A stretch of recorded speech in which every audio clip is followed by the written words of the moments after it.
టీవీరావు గారు దైవ సందేశాన్ని అందించవలసిందిగా ప్రేమపూర్వకంగా ఆహ్వానిస్తున్నానండి. ప్రైజ్ లాడమ్మా. అందరికీ వందనాలండి. దేవుని యొక్క మహాకృపను బట్టి మరందరం కూడా ఉదయకాలమే ప్రభు పాద సన్నిధికి చేరి ఆయన నామమును గణపరచుటకు, ఆయన నామమును హెచ్చించుటకు మనకి ఇచ్చిన సమయాన్ని బట్టి వందనాలు. మరి ముఖ్యంగా దేవాది దేవునికి ప్రత్యేకమైనటువంటి స్తుతులు, స్తోత్రాలు. నాకు ఒక అవకాశం ఇచ్చారు. అలాగే కమిటీ పెద్దలు కూడా నాకు ఇచ్చిన అవకాశాన్ని బట్టి వందనాలండి. ఇప్పుడు చదవబడినటువంటి వాక్యము 2 సమూయేలు 23వ అధ్యాయంలో ఒక వాక్యము చూసుకుందామండి. 20వ వచనం చదువుతున్నాను. మరియు కబ్సెయేలు ఊరివాడైన క్రియల చేత ఘనత నొందిన ఒక పరాక్రమశాలికి పుట్టిన యెహోయాదా కుమారుడైన బెనాయా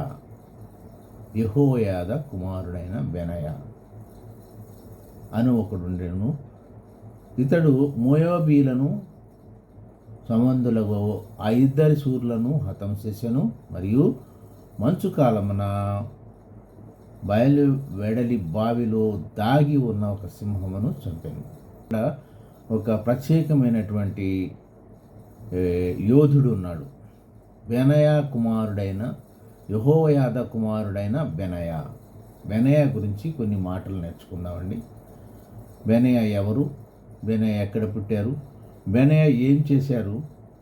దేవుని ఏ విధంగా గణపరిచారు? మరి దావీదుకి ఏ విధంగా సహాయపడ్డాడు అని కొన్ని మాటలు. మరి బెనాయా జీవిత చరిత్ర నుంచి మనం ఏమి పాఠాలు నేర్చుకోవచ్చో చూద్దాం. బెనాయా అనగా హెబ్రూ భాషలో యెహోవా హ్యాస్ బిల్డ్స్, దేవుడు యెహోవా నిర్మించును, యెహోవాను కట్టును అని. ఆయన ఫాదర్ పేరు యెహోయాదా అనగా హెబ్రూలో దేవుడు చూసును. వీళ్ళది ఏ ఊరండి?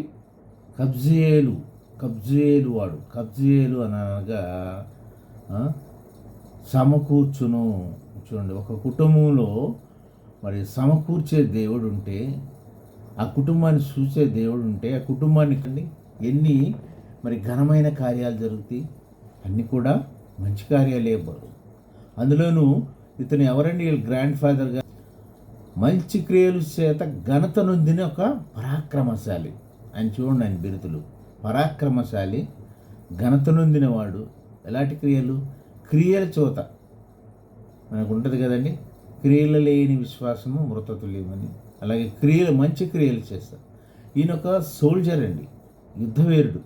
సోల్జర్ అంటే నేనంటాను కదా, ప్రార్థనా వీరుడు, ప్రార్థన చేసేవాడు, బిలీవరు, మంచి బిలీవర్ అని నేను అంటాను. ఈయన బెనాయా అంటున్నాం కదా, యెహోవా కట్టును. ఈ బెనాయా అనేవారు ఏం చేశారు? బెనాయా అనేవారు ఏమేమి కార్యాలు చేశారో ఆయన జీవిత పాఠము, ఆయన జీవిత చరిత్ర నుండి మనం ఏమేమి నేర్చుకోగలం. ఆయన జీవిత పాఠాల నుంచి మరి చరిత్ర కానీ గ్రంథం కానీ ఏం చెబుతుంది, మనం కొన్ని విషయాలు నేర్చుకుందాం. కొంచెం ముందుకెళ్తే ఈయన చేసినటువంటి గొప్ప కార్యాలు ఉంటాయి, గొప్ప కార్యాలు. అందులోనే ఇందాక 3 గొప్ప కార్యాలు చూసాం. 3 గొప్ప కార్యాలు. అతను మోయాబీలను 2 శూరులను హతం చేశాను, మోయాబీలను జయించాను. ఏం చేశాడండి? మోయాబీలు అంటే తెలుసు కదా ఎవరు? మహాబలాకరులు, మహాక్రూరులు, వ్యభిచారులు. అలాగే వ్యభిచారమును జయించినట్టు. అలాగే మంచు కాలమున ఒక బయట ఉన్నటువంటి బావిలో దాగి ఉన్న ఒక సింహాన్ని చంపాడు. అంతేకాదు, ఐగుప్తుడు అందమైన సౌందర్యవంతుడైన ఐగుప్తుని చంపాను. ఇవన్నీ ఎవరి కొరకు చేశాడు? దావీదు గారు దగ్గర ఉన్నారు. ఆయన చేతిలో పెద్ద ఈటి పట్టుకొని వస్తే ఈ బెనాయా ఒక దుడ్డు కర్ర తీసుకుని వెళ్తాడు. దుడ్డు కర్ర తీసుకుని వెళ్ళి వాని మీదకి పోయి వాడి చేతిలో ఉన్న ఈటెను లాగుకొని వారి వీటితోనే అతన్ని చంపుతాడు. మన ఈ సౌందర్యవంతుడైన ఐగుప్తుడంటే ఎవరు? ఈ సింహం అంటే ఎవరు? తర్వాత మోయాబీయులు సంబంధించిన ఇద్దరు శూరులు ఈ ఎవరు? వీరిని ఎందుకు చంపారు? వాళ్ళ నుంచి మనం ఏం నేర్చుకోవచ్చు? ఆ కొన్ని మాటలు ఇంక క్రిందకి వెళ్తే మనకి తెలుస్తాయండి. ఇంకా ఈ బెనయ అంటే యెహోవా కట్టును. బెనయ సుమారు ఈ పరిశుద్ధ గ్రంథంలో 40 టైమ్స్ పైగానే రాయబడి ఉంది. బెనయ యెహోవా నిర్మించును. ఈయన యెహోయాద కుమారుడుగా అంటే దావీదుకు అంగరక్షకుడుగా, తర్వాత సొలొమోను రాజుకు సైన్యాధిపతిగా ఉంటాడు. ఈయన గురించి సుమారుగా 27 సార్లు రాయబడింది. అలాగే ఇంకొక బెనయ కూడా ఉన్నాడు. బెనయ లెవియట్స్ అందులో ఉంటారు, 5 సార్లు రాయబడింది. అతను అక్కడ ఒక సంగీతకారుడుగాను, యాజకుడుగాను, షిమ్యోను నాయకుడిగా ఉంటాడు. ఇంకా చూస్తే సిమనైట్స్లో అంటే ఎజ్రా కాలం గురించి రాయబడింది 4-5 సార్లు. అక్కడ ఈ ఎజ్రా గ్రంథంలో ఉన్నటువంటి బెనయ ఆయన అన్య స్త్రీలను పెళ్లి చేసుకున్నవారు ఇట్లా ఉంటుంది. కానీ ఈరోజు మనం ధ్యానించేది యెహోయాద కుమారుడు, మరి ఘనత నొందిన పరాక్రమశాలి యొక్క మనవడు. ఇక్కడ చూడండి, అందరూ అంటారు కదా ఈయనకి తాత పోలికలు వచ్చినాయి అంటాడు. తాతగారు ఒక మంచి బిలీవర్, ఒక సోల్జరు, ఆయన కూడా యుద్ధవీరుడు. అలాగే తండ్రి కూడాను. ఆ కుటుంబంలో ఉంచి వచ్చినటువంటి బెనయ గారి గురించి మనం నేర్చుకున్నాం. బెనయ గారు 3 ముఖ్యమైన కార్యాలు చేశారండి. 1, 2 కాదు, అనేకమైనవి చేశారు ఆయన. ఎంతోమందిని చంపారు, ఎంతోమందిని మరి డేవిడ్ గురించి చంపారు. ఇంకా ఈయన గురించి 1 దినవృత్తాంతాలు 11వ అధ్యాయంలో పిరాతీనుడైన బెనాయా అని ఉంటుంది. ఇంకా అట్లాగే 1 క్రానికల్స్ 1 దినవృత్తాంతం 27లో కూడా 11వ నెలకు సైన్యాధిపతి అయిన బెనయా. అనేకసార్లు దినవృత్తాంతాల్లో అనేకసార్లు ద్వితీయ శ్రేణి గాయకుడని, స్వరమండలంలో పాడేవాడని, బూర ఊదేవాడని ఈ యొక్క 1 దినవృత్తాంతాల్లో 15వ అధ్యాయం 16వ అధ్యాయంలో ఈయన గురించి ఎక్కువగా, ఇంకా ఎజ్రా గ్రంథంలో కూడా ఎన్ని ఉంటాయి. ఇవన్నీ మనం చూసాం. అసలు ఈ బెనయ ఏం చేశారు? బెనయ మనం చూసాం ఎవరు ఆయన. బెనయ ద్వారాగా మనం ఏమి నేర్చుకోగలం? ఈయన బెనయ మోయాబీలు అరియోలు యొక్క 2 కుమారులను చంపాను. మోయాబీలు అత్యంత బలమైన యోధులు, వాళ్ళని ఒంటరిగా వెళ్ళి చంపాడండి, ఒంటరిగా వెళ్ళి. అలాగే సింహాన్ని మంచులో చంపాడు. మంచులో అంటే మంచు పడుతున్న సమయంలో బాగా దట్టమైన మంచు అయితే మనకి కనిపించదు. అలాంటి మంచులో వెళ్ళి మరీనా ఆ గుంటలోకి, ఆ బావిలోకి దిగి సింహాన్ని చంపటం అంటే ఇది మాటలు కాదు, లోతైన గుంట, అందులో సింహం చంపాడు. అలాగే ఈజిప్టు వారిని చంపాడు. ఆయన వారు 5 మూరలు పొడవు గల ఐగుప్తుడు. అప్పుడు 5 మూరలు పొడవు అంటే ఎంత ఉంటాడో తెలుసండి? అంత బలం గల వాళ్ళు ఐగుప్తులు. కానీ మోయాబీ ఐగుప్తులో ఉన్నటువంటి అతని చేతిలో ఉన్న ఈటిని తీసుకుని అతన్నే చంపాడు. దీనికి ఆధారం ఏంటంటే ప్రభు ఇచ్చిన దుడ్డుకర్ర. ఆ దుడ్డుకర్రతోనే వెళ్తాడు ఈయన. అలాంటి గొప్ప యోధుడండి. దావీదు గారికి అంగరక్షకుడుగా ఉంటాడు. దావీదు గారి కాలంలో ఆయన పాత్ర ఏంటంటే అంగరక్షకుడు అంటే బాడీగార్డ్. దావీదుకి పర్సనల్ గార్డుగా ఉండి దావీదు ఏం చెప్తే అది సైన్యంలో 3వ భాగానికి అధిపతిగా ఉంటాడు. ఇంకా 24,000 మందికి ఈయన సేనాధిపతిగా ఉంటాడు. అలాంటి గొప్ప మంది మా బెనయ గురించి. ఆయన గొప్ప వారియర్, కెప్టెన్, ఇంకా ఆయన ఛాంపియన్ చెప్పుకోవచ్చు మనం. ఆయన ఏది చెప్తే అది ఎంతో మందిని ఈయన హతమార్చినటువంటి గొప్ప బెనయ గురించి ఆయన జీవిత పాఠంలో. అంతే కదండి, ఈయన పాత్ర అయిపోయిన తర్వాత దావీదు గారు 40 సంవత్సరాలు అయిన తర్వాత ఆయన కుమారుడు వస్తారు కదా, సొలొమోన్ రాజు గారు. ఆయన కాలంలో కూడా ఈయన మరి సైన్యాధిపతిగా, చీఫ్ ఆఫ్ ఆర్మీ స్టాఫ్గా ఉంటాడు. ఆయనను మనకంతా తెలిసిన విషయమే. అదోని పక్షం చేరలేదు ఇతను. అదోని నేను రాజు అవ్వాలనుకుంటే ఈయన మరి ఈ దావీదు కుమారుడైనటువంటి సొలొమోన్ రాజు గారి యొక్క పక్షం ఉండి రాజుగా చేయాలని ఆయన ఎంతగానో బలంగా ఈయన పక్కన ఉంటాడు ఉండి ఆయన రాజు అయ్యేలాగా మరి ఆయన హెల్ప్ చేస్తాడు. ఆ తర్వాత కూడా ఈయన సొలొమోన్ రాజును అభిషేకం చేసేటప్పుడు యెహోయాదా కుమారుడైన బెనయా యొక్క పాత్ర ఎంతగానో ఉంటుంది. శత్రువులను శిక్షిస్తున్నాను. ఈ రాజుగారు ఆజ్ఞించి పలానా అతన్ని చంపయ్యానంటే వెళ్ళిపోయి అతని మీద పడి చంపాడు. అదోనిని చంపాడు యెహోయాదా కుమారుడు. అదోని మీద పడి ఇంకా ఎంతోమంది ఉన్నారండి. అలాంటి యెహోయాదా కుమారుడు బెనయా వెళ్ళి ఆయన షిమియిని చంపాడు.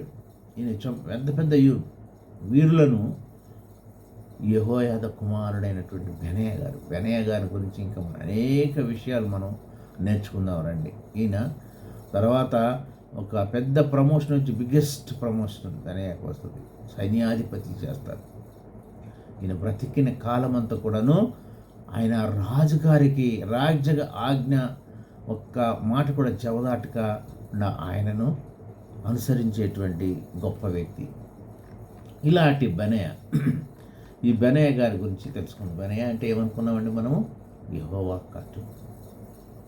ఆయన యెహోయాదా అంటే యెహోవా చూస్తుంది. ఎక్కడ వాడు? ఆ గ్రామం పేరు కూడా చూడండి ఎక్కడ ఉంటుంది. ఏలీ ఏలీ లామా అని ప్రభువారు శిలువలో పలికినట్టుగా ఈ ఏలీ అనే శబ్దం వచ్చిందంటే అక్కడ మన యావే దేవుడు కనిపిస్తూ ఉంటాడు, తండ్రి అయిన దేవుడు కనిపిస్తూ ఉంటాడు.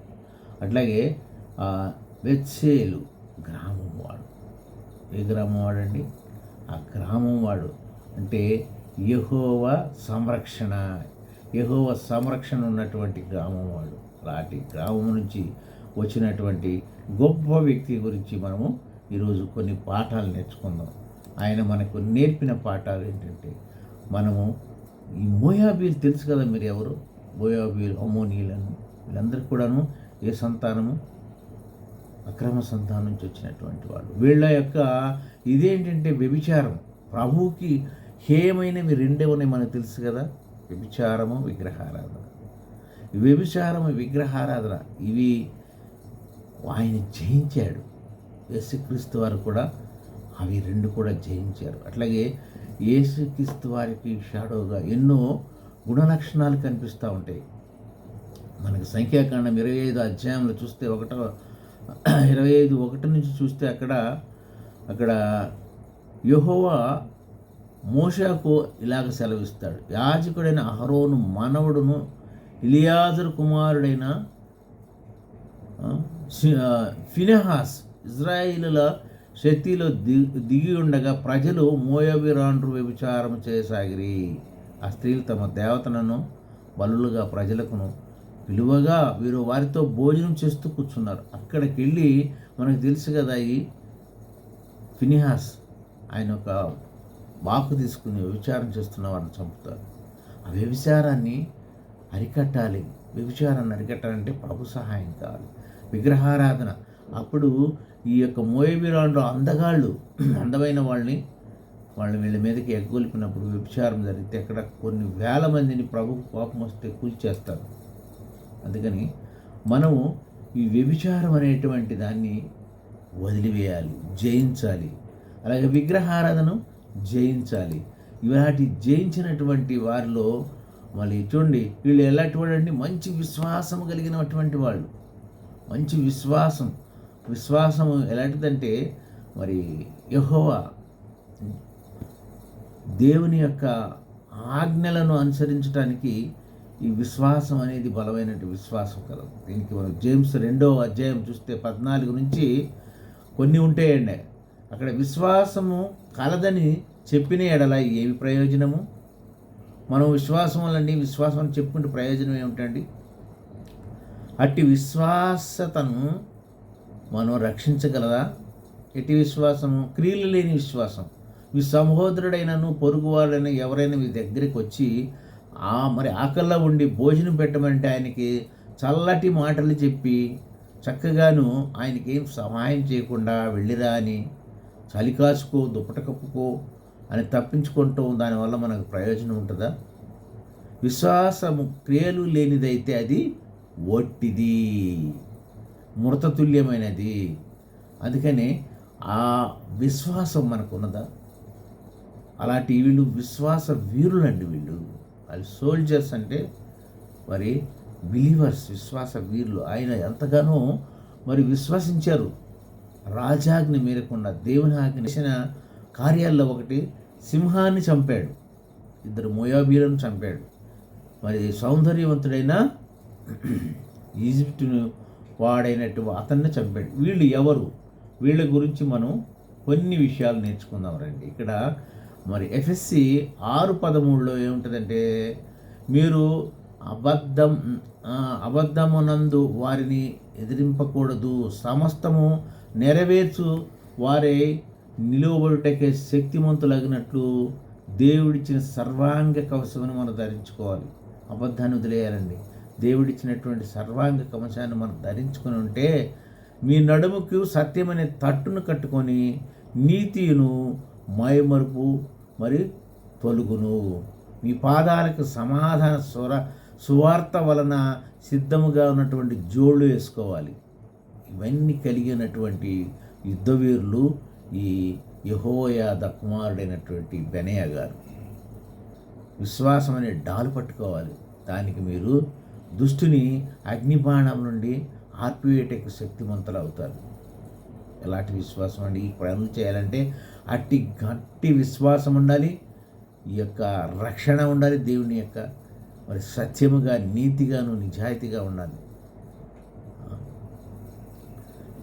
మరియు శిరస్త్రాణం ఏంటి? రక్షణ అనే శిరస్త్రాణము అనుకున్నారు. దేవుని వాక్యము ఆత్మఖడ్డంగా ధరించుకుని మరి రక్షణ ఈ యొక్క శిరస్త్రాణం ధరించుకుని మరి నడుముకు తట్టుగా కట్టుకుని నీతి అనేది కట్టుకుని ఇవన్నీ నిలబడినటువంటి యుద్ధవీరులు, మహావీరుడైనటువంటి బెనయా గారి గురించి తెలుసుకుందాం. ఈయన చేసింది ఏంటండి? మరి అక్కడ సింహాన్ని చంపాడు. మనకు తెలుసు కదండి, మన బైబిల్ గ్రంథంలో సింహాన్ని చంపినటువంటి ముగ్గురు ఉన్నారు.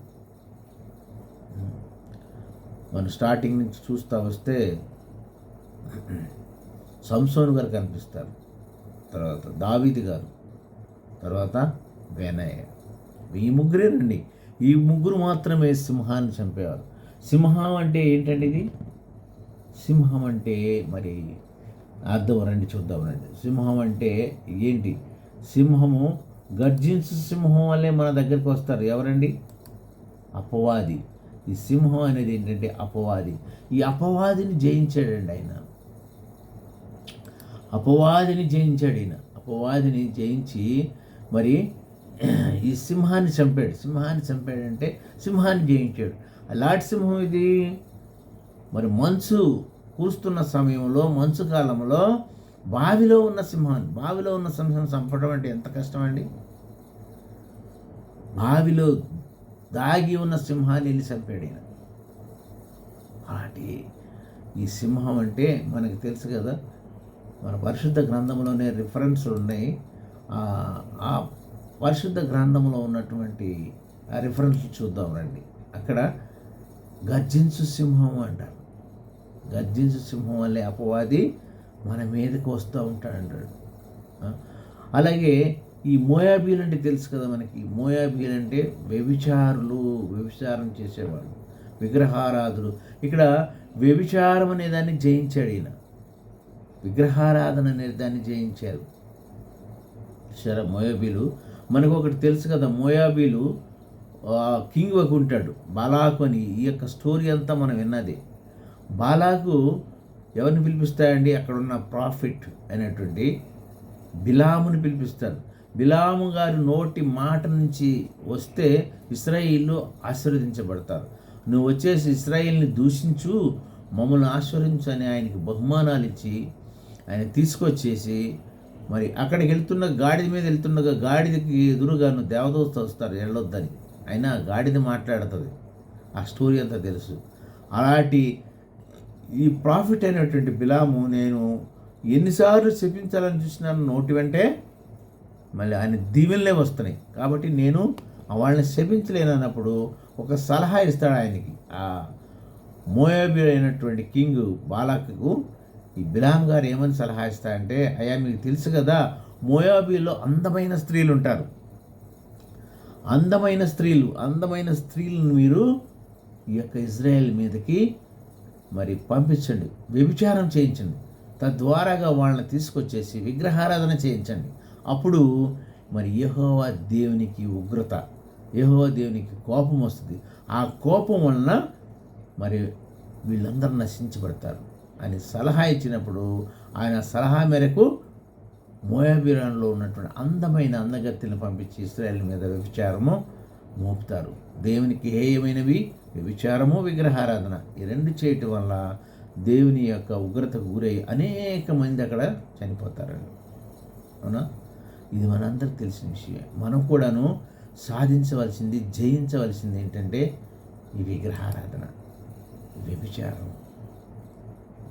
విగ్రహారాధన ఉంటే మనము ఏమి చేయలేమండి. అందుకని దేవుడు విగ్రహాల్ని వదిలేసి రమ్మని ఆనాడు ఆదికాండంలో అబ్రహాం గారు చెప్తే అబ్రహాం గారు అవి వదిలేసి వచ్చేసారు. అట్లాగే విశ్వాసం ఉందంటే మన క్రియల్లో విశ్వాసం చూపించాలన్నాం కదా. అబ్రహాం గారికి కూడా ఒక టెక్స్ట్ పెడతారు, నీ విశ్వాస వీరుడైన విశ్వాసానికి తండ్రి అంటాం కదా.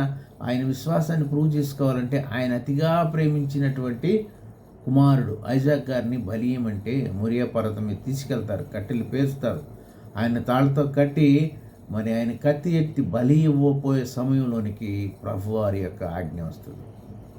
చూడండి, అట్ల వ్యక్తి విశ్వాసం ఉండాలి. క్రియలు లేని విశ్వాసము వ్యర్థము. అంటే విశ్వాసాన్ని కాపాడుకుంటూ మన యొక్క రక్షణను కాపాడుకుంటూ దేవుని యొక్క మాటలు మరి రక్షణ స్థిరస్థానంగా పెట్టుకోమంటున్నారు. దేవుని వాక్యం ఆత్మని ఖడ్గమని ధరించుకోమంటున్నారు. మీ ఆత్మకు, మీ కంఠానికి మణిభూషణంగా పెట్టుకోమంటున్నారు. అలాంటి గొప్ప మరి విషయాలు జయించినటువంటి బెనియా గారు, ఈయన ఈ రెండు జయించాడండి. ఎవరు? మోయాబీలు. ఆ ఇద్దరిని జయించారంటే, ఇద్దరంటే ఎవరంటే నేను అంటాను, ఒకటేమో వ్యభిచారము, రెండవదేమో విగ్రహారాధన. ఇవి జయించాడు కాబట్టే ఆయన గొప్ప వీరుడయ్యాడు. ఆయన వెంట యెహోవా దేవుడు అనునిత్యం ఉంటాడు, ఎప్పుడు కూడాను. మనం చూడండి, ఎఫ్ఎస్సి 6:13 చూస్తే 6:13 నుంచి 18 వరకు చదివితే కొన్ని మంచి విషయాలు తెలుగు మనకు ఉంటాయి అక్కడ. అవేందాడు చూసాం కదా. అలాగే మరి మొదటి యోహాను పత్రిక 2వ అధ్యాయంలో చూస్తే, లోకమునైనను లోకములో ఉన్న వాటినైనను ప్రేమించుకుడి. లోకమునైనను లోకములో ఉన్న వాటిని ప్రేమించుకు. ఎవడైనా లోకమును ప్రేమించినలా తండ్రి ప్రేమ వానిలో ఉండదు. లోకములో ఉన్నదంతయు అనగా శరీరాశయు, నేత్రాశయు, జీవపు డంబము తండ్రి వలన పుట్టినవి కావు. ఇవి లోక సంబంధమైనవి. అవునండి. ఈ శరీరాశ, నేత్రాశను జయించమంటారు. ఇది ఎవరండి? ఇది మరి అందమైన సౌందర్యము కలిగినటువంటి ఐగుప్తీయుడు. ఐగుప్తు అంటే ఏంటండి? లోకము. ఐగుప్తు అంటేనే లోకము. ఐగుప్తు అంటే లోకము, ఈ సౌందర్యము కలిగినటువంటి ఇవి. ఈ లోకాన్ని జయించాలి. అక్కడ ఆయన జయించింది ఏంటంటే, ఈజిప్ట్లో ఉన్న సౌందర్యవంతుడిని జయించాడంటే, నేను అంటాను కదా, ఈయన ఆ ఈజిప్ట్ అంటేనే లోకము, లోకమాయ. సౌందర్యం అంటేనే ఇది ఒక మాయ లాంటిది. అందుకని లోకములో ఉన్న వాటిని ప్రేమించొద్దు అని అంటున్నాడు. ఎవడైనా లోకమును ప్రేమిస్తే తండ్రి ప్రేమకు దూరం అయిపోయినటువంటి. అందుకని మనము శరీరాశ, నేత్రాశ ఇవన్నీ తెలిసినవేనండి మనకి. వీటిని జయించాడు ఆయన. మన దగ్గర చూసాం కదా, సౌందర్యవంతుడైన ఈజిప్ట్ వాడిని జయించాడు. అంటే ఈ లోకాన్ని జయించాడు, లోకాశలను జయించాడు ఆయన. ఎవరండి? బెనయ్య గారు. ఆయన గొప్ప వ్యక్తి. యెహోవా ఆయన కట్టును, యెహోవా ఆయనతోనే ఉంటాడు. యెహోవా ఎల్లవేళలా ఆయన అంటిపెట్టుకుని ఉంటాడండి. ఎందుకంటే ఆయన చేసే ప్రతి విషయంలోనూ, ప్రతి కార్యంలోనూ యెహోవా దేవుని యొక్క మరి ఆయన బ్లెస్సింగ్ లేనిదే ముందుకెళ్ళలేడు. 1 పేతురు 5:5 చూస్తే ఆయన చెప్తారు కదా అక్కడ, మనం మిమ్మల్ని గూర్చి చింతించకుడి కనుక మీ చింత యావత్తును ఆయన మీదే. ఆయన అంటే మన ప్రభు మీద. నిరబ్బరమైన బుద్ధి గల వారే మెలకువగా ఉండుడి. మీ విరోధి అయిన అపవాది గర్జించు సింహం వలె ఎవరిని మింగుతున్నా అని వెతుకుచూ ఉన్నాడు. చూడండి, మనం చూస్తూ ఉంటాడు. మన ఎప్పుడు కూడా మన వెంటనే ఉంటాడు. ఎవరండి? గర్జించు సింహం వలె ఎవరిని మింగుతున్నా, ఎవరిని పట్టుకుందామని వెతుకుతూ ఉంటాడు. అబ్బాయి లోకమందున్న మీ సహోదరులందు మీ ఈ విధమైన శ్రమలలో నెరవేర్చుచున్నవి ఎరిగి విశ్వాసమందు స్థిరులై వారిని ఎదిరించుడి. మన విశ్వాసాన్ని తగ్గకూడదండి. మన రక్షణ జీవితాన్ని మనం పట్టుకుని ఎల్లవేళలా ఈ అవిశ్వాస అయినటువంటి గర్జించి సింహం వల్లే వస్తున్నటువంటి అపవాదిని మనం ఎదిరించాలి.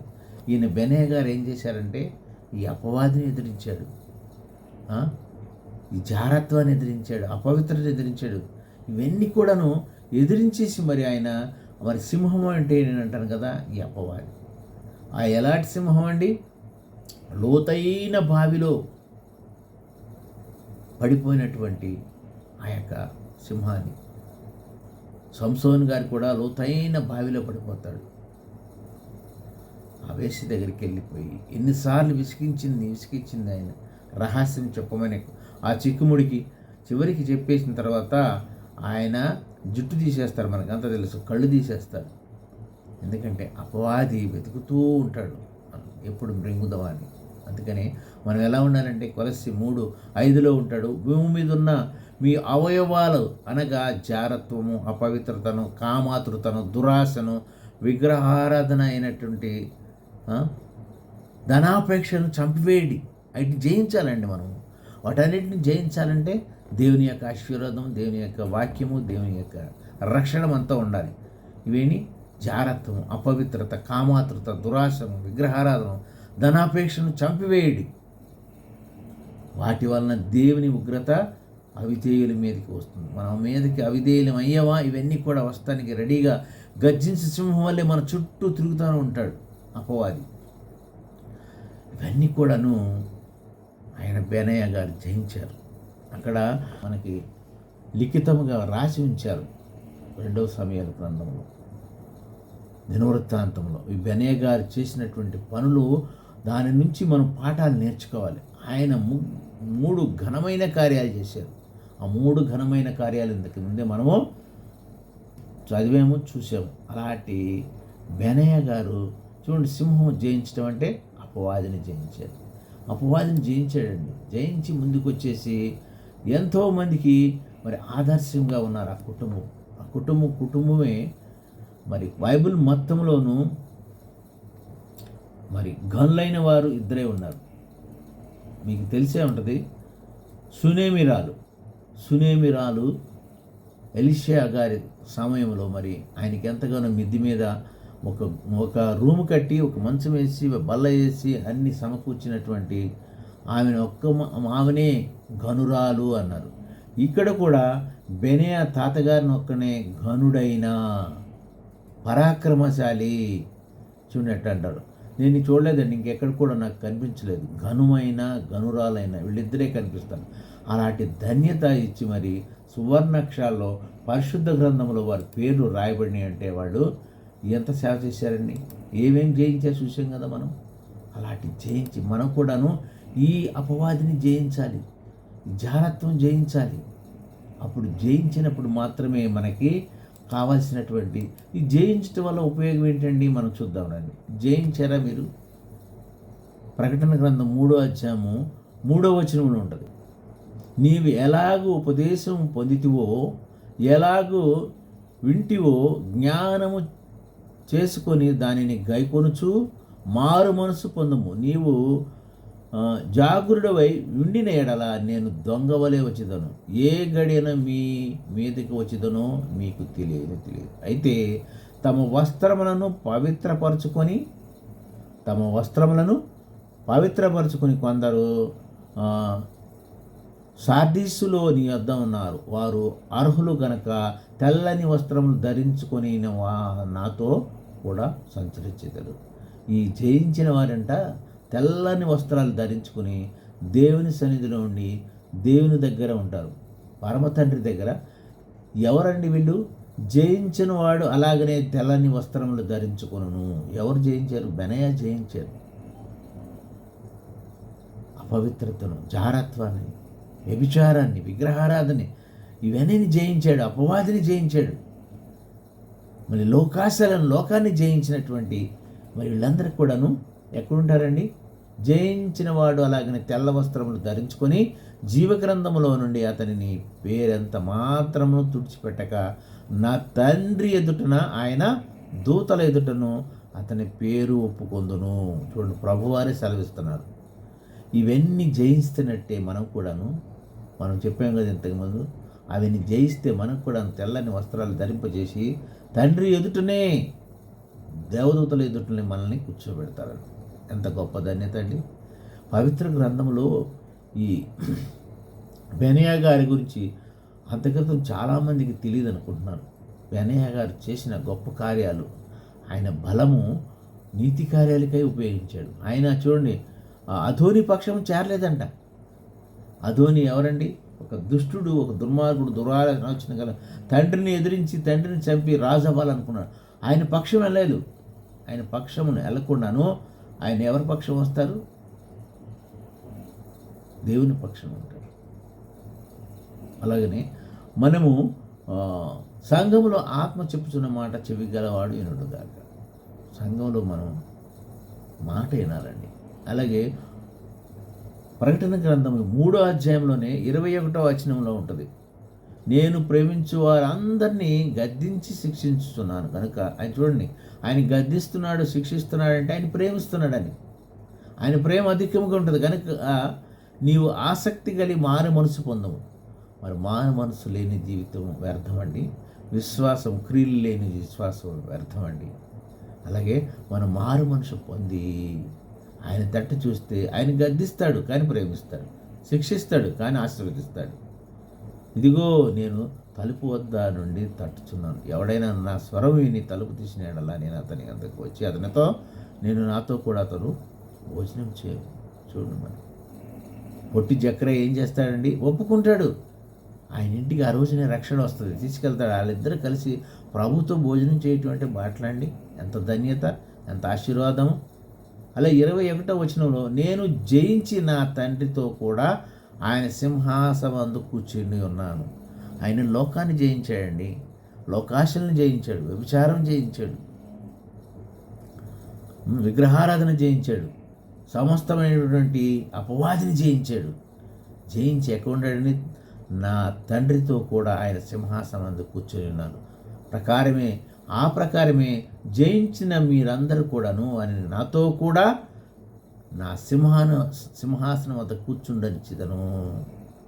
ఆయన సింహాసనం వద్ద కూర్చోవాలా? ఈ లోకంలో ఉన్నటువంటి వాటిని బెనయా గారు జయించినట్లుగానే మనందరం కూడా జయించాలండి. జయించిన వారు ఎక్కడికి వెళ్తారు? తెల్లటి వస్త్రాలు ధరించి తండ్రి అయిన యెహోవా దగ్గర, మరి తండ్రి కుమారుడైనటువంటి యేసుక్రీస్తు వారితో కూడా ఆ సింహాసనం వద్ద, పెద్దల వద్ద కూర్చునేటువంటి అవకాశం వస్తుంది. ఎప్పుడు? మీ విశ్వాసాన్ని కాపాడుకుంటూ, మీ టెస్ట్ మనీ కాపాడుకుంటూ, మరి బలమైనటువంటి దేవుని పనిముట్టుగా ఉంటూ, ఈ మనం చెప్పుకున్నటువంటి బెనయా గారు జయించినటువంటి ఈ 3 కూడాను జయించేసి మరి ఉంటే మనకి అలాంటి ధన్యత వస్తుందండి. అలాంటి ధన్యత అండి ప్రభుతో. మరి చూడండి, ఇక్కడ ఇంకొకటి, 1 రాజులు 1:7 కూడా ఉంటుంది. సిరియా కుమారుడైన యోవాబుతోనూ యాజకుడైన అబ్యాతారుతోనూ ఆలోచన చేయగా వారు అదోని పక్షమున వహించి అతనిని సహాయం చేసిరి. యాజకుడైన సాదోకు, యెహోయాదా కుమారుడైన బెనయా, ప్రవర్త అయిన నాతాను, సిమియోను, రేలు, దావీదు యొక్క సూర్లు అతనితో కలిసి కొరక ఉండేది. చూడండి, దుష్టులతో కలవద్దంటున్నారు. ఈ బెనయ వీళ్ళతో కలవలేదు అని చెప్తున్నారు చక్కగా. మేము కలవలేదు, ఎందుకంటే కలిస్తే వాళ్ళలో ఉన్నటువంటి దుష్టాలోచన, వాళ్ళలో ఉన్నటువంటి అపవాది క్రియలు వీళ్ళ మీదకి వస్తాయి. బెనయ అంటేనే యెహోవా కట్టును, బెనయ అంటేనే యెహోవా నిర్మించును. అలాంటి గొప్ప వ్యక్తిని మనం తెలుసుకున్నాం ఈ రోజున.